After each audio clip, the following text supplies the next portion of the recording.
Well, hello there, my darlings, and welcome back to another little episode of the WARFRAMEs. And today we're taking a look at the mysterious pigment that you may or may not be picking up in some of your missions and wondering, what the hell is it? And why have I got it? And what do I do with it? There's literally only one thing you can do with it in this game. We'll get into that in a moment. I just want to say thank you to my lovely Discord members for growing the Discord, and we are currently growing our clan.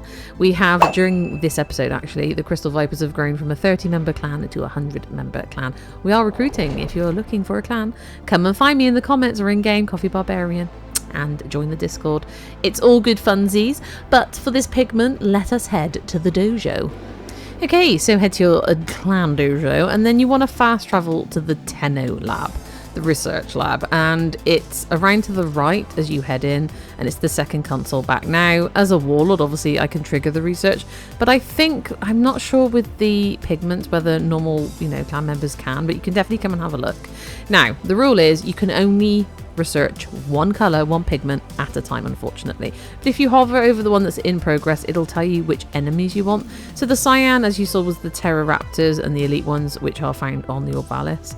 And the others, they're all over the game. There's the Kuva Jesters, the Forid, I think the Stalker's one of them as well. But if you click on the one that's in progress, it'll tell you how much clan affinity it needs, how many creds, and how many actual pigments it needs. And you can contribute them here. Now, they will only drop from these enemies if it is in progress, and of course you can only have one. There can be only one research pigment at a time. So once you've triggered it, it will pop up in the clan chat in your game, but come here and it'll show you exactly which enemies you need. It doesn't tell you where to find those enemies. That's up to you. Obviously Warframe Wiki is very helpful. I found out that these Raptors and the elite versions are available on the Orvalis, which is where we're going to head next, and I'll show you my farm. Resource boosters definitely increased my drop rate. I got quite high on some of them. I'm going to show you the areas on Orvalis specifically for this cyan pigment, but you will only pick it up if your Clan Dojo is researching it currently. That's how it works. And I guess that's just to save space in the game for the memory and the servers and things like that. Once you've got all the components you need and it's triggered to be fully researched, it takes another 36 hours, which I thought was a bit extreme because there's no way of rushing it. We're all impatient. I'm so impatient. I was going to rush it. Nope. So I can't trigger another one and get cyan any other pigment to drop, as you can see on the screen, until the 36-hour window is up. Okay, for the cyan pigment, we're going to head to Fortuna. And as you can see on the map I've highlighted, there are 7 areas. They're kind of like a mobile defense that you can just go and trigger out on free roam. You don't have to do a bounty first. I trialed both ways, and without the bounty worked just fine. And they are called the Pearl, the Transit Depot, the Orokin Dig Site, not sure if that's a spoiler, avoid your eyes if it is, Central Maintenance, the Grow Site, that's just up to the left of the Central Maintenance, these are sort of central to the map now, the Temple Fabrication area. And the final one I used was the reflector controls. That's in the top right of the map. I don't know if there are any others, but these are the 7 that I did in a round robin. And as you can see, I blink padded my way to this site. You can fast travel from anywhere on the map to a blink pad, just so you know. Some people didn't. And as you can see, there was a big freaking beam of orange in the sky, and all you got to do is run around in this little area, kill some enemies. It's usually an Eximus that will drop the data mask key, and these data mask keys will also be dropped during bounties as well. Don't get distracted unless you're all in on it. Then you drop your data mask key in, and if you're solo, like what I am, drop out some helpy helpletons to help basically defend. It's like a defense cross with a mobile defense. Defend this little area. I have failed it a couple of times when I wasn't concentrating, and it was still fine. And what will happen during this defense, this mobile defense, the enemies that you want will spawn in, and that actually was one of them, the Raptor, and I think the elite will spawn in as well at some point. I don't know, maybe that is inclined to be the harder ones when your notoriety has gone up a bit, like Grand Theft Auto. As you can see, we're on 2 red dots on the left there. I'll zoom in to say that we're kind of causing some issues. And they put up these little telegraph poles to call in more enemies, because we're causing problems and they need more backup. So, you know, as we go through this, I'm just keeping an eye out, an eagle eye out for the Terror Raptors. On this one, these are the big, kind of like ospreys, but giant. And, you know, the goodies will drop from them, potentially, and they'll stay on the map until you're done. So don't worry if you haven't picked it all up, you just want to have a little run around, but it will pop up at the bottom of the screen to tell you what you've picked up. Now, generally, without a booster, I was picking up 5 pigment. And with a resource booster, I was picking up 10. And with a resource boost blessing on top of that, in total, I was picking up 13 per drop. That was actually incredibly useful for getting... There you go, there's a raptor. And did we get any pigment? No pigment that time, I don't think. And yeah, it helped to get the totals up really down quick. And half an hour, I think the best I did was about 117 pigment in one go. We'll have a look at that at the end. But it kind of got better the more I did it. I don't know if I was just getting better at doing the defense. Yeah, I don't know. And I don't know if you're out here in a squad, whether it divvies it between you or whether you all get the same amount. I did bring somebody out with me. They picked up a lot less than I did, but they potentially didn't have any kind of resource booster on, so that might have been why. But I'm not sure, 100% certain, how the drop rates work per player, per clan member, if you're all in a squad, whether you all pick up the same. Ooh, that was a raptor as well. So I'm just going to let this play out for a little bit. I'm going to show you some footage. I'll drop in when something interesting happens. Yes.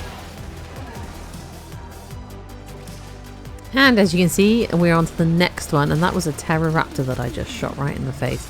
And I always head over to that area, and as you can see, we picked up 5 cyan pigment. So on this particular playthrough, I was still kind of learning the ropes on how to farm the pigment the best I could, and how it all worked, and how the drop rate seemed to work. So I didn't want to waste resource boosters and blessings until I'd figured it all out. But I will show you what I was hauling in with my resource boosters and resource blessings. Oh yes, it got so much better. And I'll just be honest with you, I just love running around killing things and picking up loot. So this kind of little mission, mindless murdering for the loot for a good reward, was right up my alley. And I was happy to do it solo. So let's fast forward, shall we, to finding how much loot we were getting at the end of our little period of time in here. And as you can see, we got 60 pigment. Now, I was out there for 34 minutes, but a lot of that was me just trying to film footage, look at the map, find the new places. So I actually got that down to about less than 30 minutes, and I sort of doubled how much pigment I got in that time. So we'll take a look at that now, shall we? And the other little side effect of taking on these little areas is once they're taken, they turn blue on the map, and that means the little guy there will allow you to choose bounties. They're all about the same level, I think, in the one area, but it saves having to go back into Fortuna to trigger bounties, I believe. However, I never do that because Fortuna in the old days used to be very glitchy, and I still haven't got over that paranoia. It was the same on the Necrolisc. That episode is coming soon. By the way, the Necrolisc, I love the Necrolisc. So this is my final little stand on this particular playthrough, because this was the top right area on the map, and I found this kind of by accident. I was flying around looking for orange lights. Now, there are a lot of orange lights on Fortuna, but these freaking orange beams, the laser beams that go up into the sky, those are the things you're looking for, and there's probably more than 7. I haven't actually looked, and I now, as we speak, have all the cyan pigment that I could possibly need, thanks to the Demi-Colon as well, who is on our Discord server and part of our clan, who went out and ground some out as well and contributed. Very grateful. I think there was already some in the bank as well. So, you know, it's much a clan effort as it is solo, but it is very satisfying, and I know at some point I'm going to be able to apply this to our dojo. Ooh, there's a Pterodactyl. And make it look, there it is, there's the cyan pigment. I get so excited every time it pops up. It's like Christmas. Yeah, make the dojo look fantabulous for our visitors and our new clan members. And on this particular run through, I was out there for about 31 minutes, and I got 91 pigment. So, you know, working my way upwards. But let's take a look at the final haul that I managed to get hold of, and then let's go and trigger our research. And this was the final one, 117 pigment in one go in 29-ish minutes. and I had a resource booster and a resource drop chance blessing on. And I also picked up a ton of other stuff, and this is the wonderful thing about bimbling around doing these little side quests, is that you just pick up a ton of resources. So if you're still grinding out ranking on Fortuna or any other place where the pigment might be dropping, you know, this stuff is just fun to do. So allow us to head back to the dojo and contribute the final pigment needed. And I can't tell you how satisfying it is to be able to be the person that contributes the amount needed to progress something, anything in your dojo, honestly. And as you can see, we have 36 hours to wait until it's ready, and I'm then going to show you how we apply it with our polychrome in our rooms. So back to the dojo we go, the Tenno lab, and here we are. It's research, 36 hours has elapsed, and as you can see, it's got that little gold star thing on the top left to say it's done. We didn't have to claim it, it just appears there, and now we can use it. And now we're going to go on to the next one, which is the conductor gold. I only chose that because this one was paused for some reason, and as you can see, we now need 50, not 15, and that is because during creating this episode, I expanded our clan from a 30-member clan to a 100-member clan, so it has directly impacted how many more resources and credits, etc., that we use now to build everything. And the expectancy is you're going to fill your clan up and those people are going to donate resources. We'll see how that goes, but I've got plenty for now, and I can always ask my darling clan members on the Discord to help me out if I so need them to. So the next thing we're going to do is have a little look at how we apply these colours in our dojo. So I'm just going to use like a random big old room here to change the colours, and the first thing you need to do if you have permissions to be an architect of your clan dojo is to bring up the pause, go to decorations and choose the polychrome room, and it's just basically like a little device that you pop out. It appears there and then you have to interact with it. You don't do it within the menu.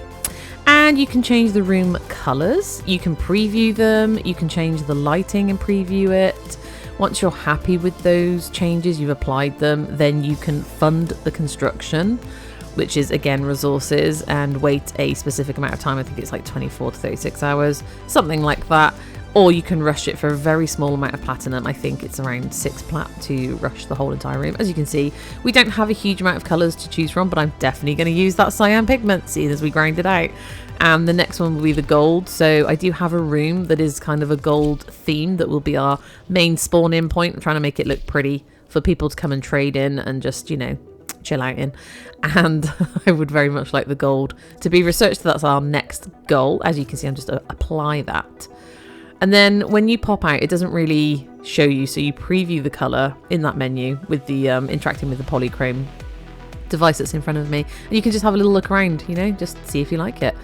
If you do, fund the construction. It can come out of your dojo resources or your own personal resources. I think it comes out of the dojo resources first, and then asks if you don't have any dojo resources, you're happy for it to come out of your own. And as you can see, I then wanted to change the colour of the room, and it's basically like the fog, the ambiance, and you can have all sorts of funky colours eventually. And imagine the possibilities. In my old clan, the Course Golfers, our beloved Triple X Fluffers and Evil Barb allowed me to have a room which they called my boudoir.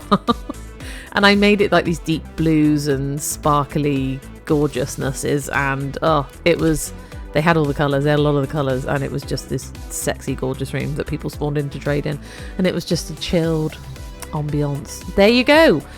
And we are a vision in cyan in this room. And as you can see, it costs around 6 plat to rush it, and that's what I chose to do, just to show you guys how this whole thing works, in case you were curious, in case you wanted to get into your own dojo or start being an architect or a designer. It's a little bit fiddly and faffy. I don't enjoy the whole entire process, but it's definitely like a skill set to learn within the game. Building your own dojo from scratch is quite the intense investment and it can be done, but at the same time, there you go, the polychrome can go down. And I'm just checking the room. If you don't want to use the polychrome, you just go to that same menu and just remove it. So there you go, my darlings, a little pigment episode for you, and on the screen you can see the ascension ceremony in progress as I edit this. That means our clan has ranked up to rank 10, and during the 72-hour process, people in the clan were able to come and interact with this central pod, this ascension altar, and get 10k endo each. And that's awesome. And now we can research the Ignis Wraith. There's only a couple of other weapons we need to get components for, and that is, as you can see on the screen, mutagen samples and cryotic. But we're very close. So, and we are now also a Storm clan, so we have 100 member slots. We filled about 30-ish of them, so feel free to come and join our clan and the Discord. In the meantime, I hope this helped you, my darlings. I really do hope to see you again in the next one. But for now, you take care and goodbye.